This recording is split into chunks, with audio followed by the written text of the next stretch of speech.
There and welcome to this history class. Today we shall be considering the topic peacekeeping and socio-political interest of developed societies.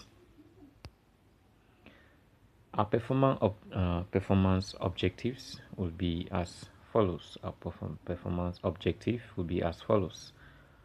Students should be able to 1. Explain the meaning of peacekeeping. 2.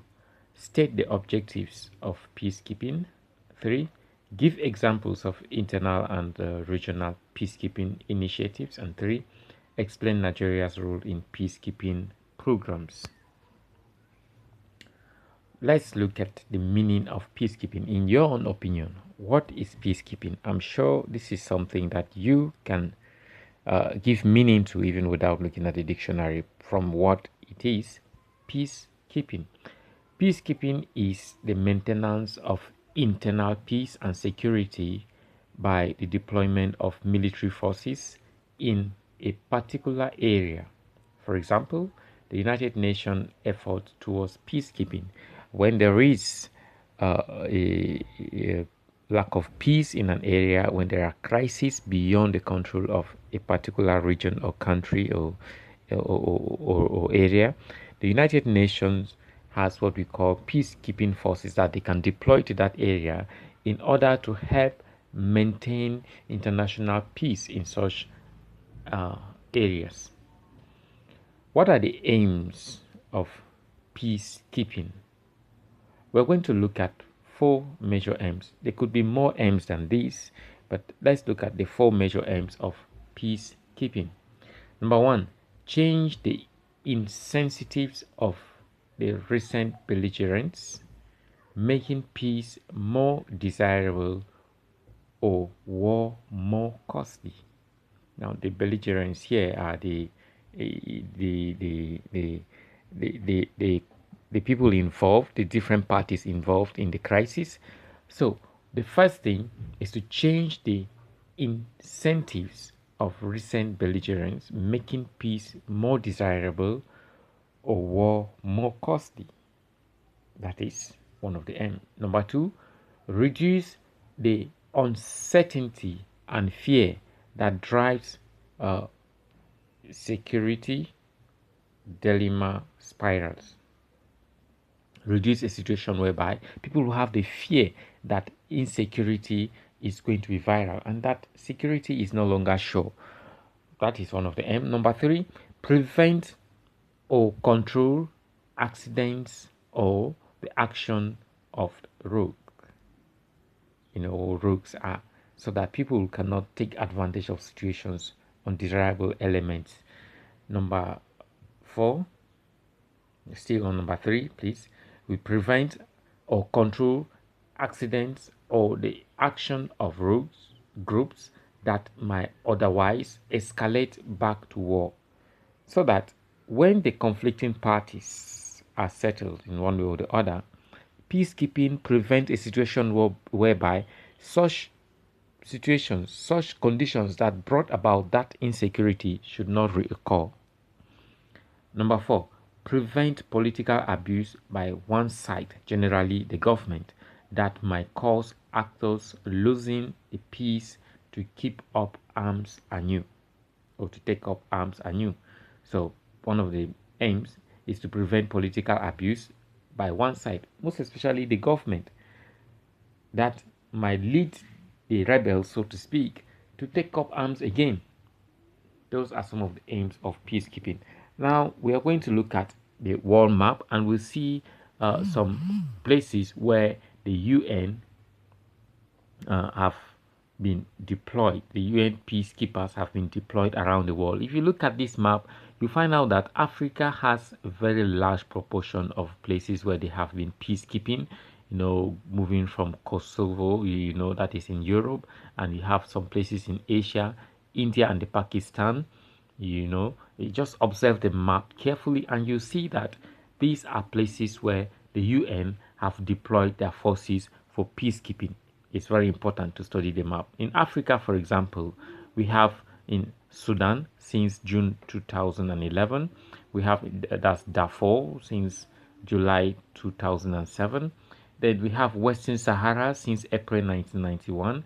We have Mali since April 2003, Liberia since September 2003, Ivory Coast since April 2004, Central African Republic in 2014, South Sudan 2011, the Democratic Republic of Congo in the year 2010. So those are some of the places. We also have Haiti in the Caribbean. So this map shows you some of the places or countries where the UN peacekeepers have previously been deployed, and the ones that are in very thick blue shows where countries where UN peacekeepers are currently deployed. So the one in very light blue are places where they have been and have left, and the one in very thick blue and sky blue are the places where they are still keeping peace currently.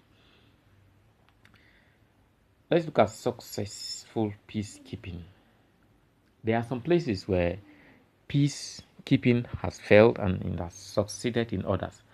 The first place where peacekeeping, especially by the UN, has been successful, number one, is in Sierra Leone. So the UN peacekeeping force that operated in Sierra Leone from 1999 to 2005 is hailed as a success. It was created to help implement a peace agreement after the country's devastating civil war. Mr. Ban, that is Ban Ki-moon, officially closed the UN offices in Freetown in 2014, declaring a successful conclusion to the organization work in helping to bring peace to the country, calling it a triumph for the people of Sierra Leone after what had been a decade of warfare. Our blue helmet disarmed more than 75,000 ex-fighters, that is Ban Ki-moon saying it, including hundreds of child soldiers.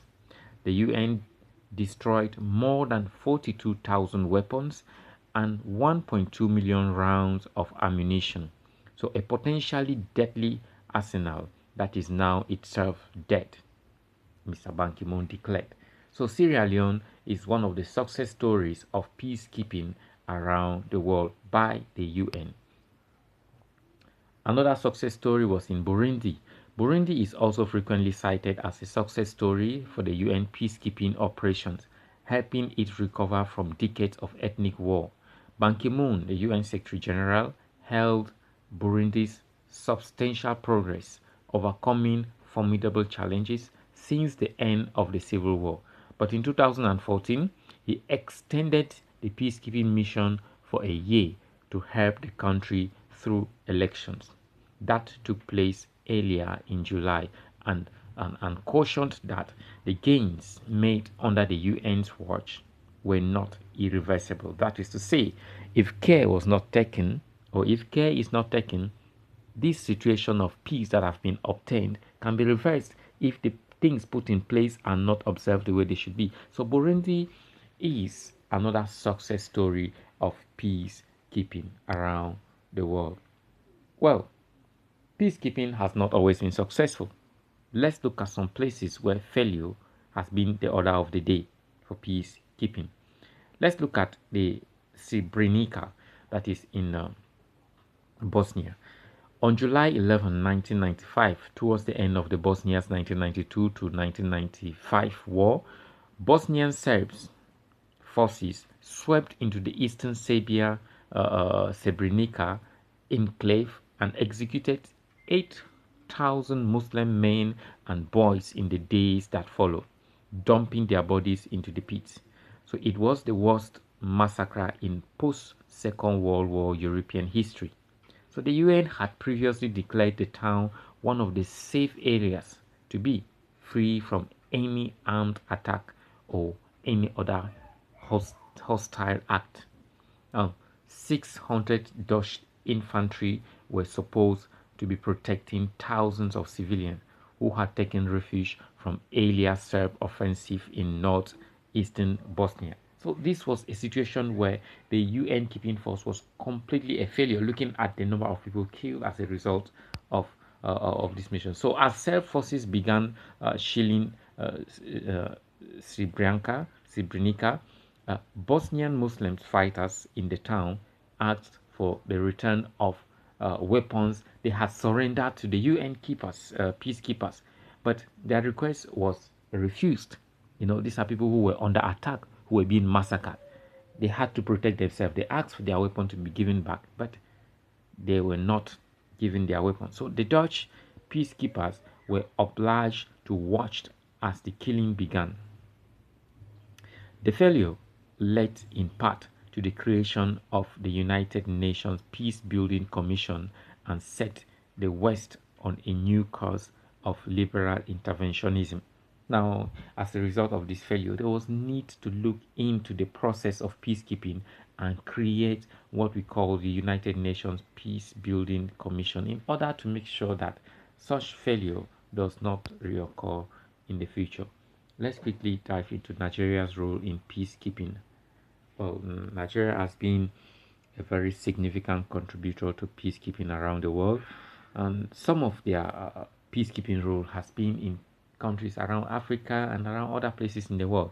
So Nigeria contributed immensely to the ECOWAS monitoring group, that is the ECOMOC, an intervention mediation force to end the protracted Liberian civil war, where the government of Nigeria put the financial cost at $8 billion, over 800 million naira, apart from the large number of lost and maimed soldiers in 1987. The civil war in Liberia is significant for two reasons. First, it served as an important example for a new type of external intervention by a sub-regional organization, and sub-regional organizations such as the ECOMOC, as we mentioned.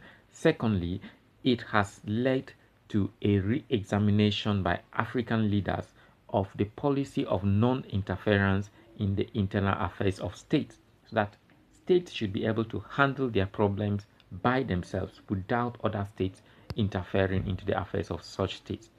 Nigeria's role in peacekeeping operation in Sierra Leone is another one. Following a long period of military rule, Ahmed Tejan Kaba was elected president of Sierra Leone on 7th March 1996. Now, little more than 1 year later, on 25th May 1997, he and his democratically elected government were overthrown in a bloody coup led by dissident military officers and the rebels from Sierra Leone's long-standing insurgency. So this threw the country into a very chaotic situation. In March 1998, a peacekeeping force under Nigeria's leadership with considerable help from a British African mercenary from a local paramilitary, the Camacho, entered Freetown and restored Kaba and his government. The motive of the Nigerian intervention were twofold. There was a natural desire for regional security, but General Sani Abacha also wanted international legitimacy for his regime, which was being discredited by the international community.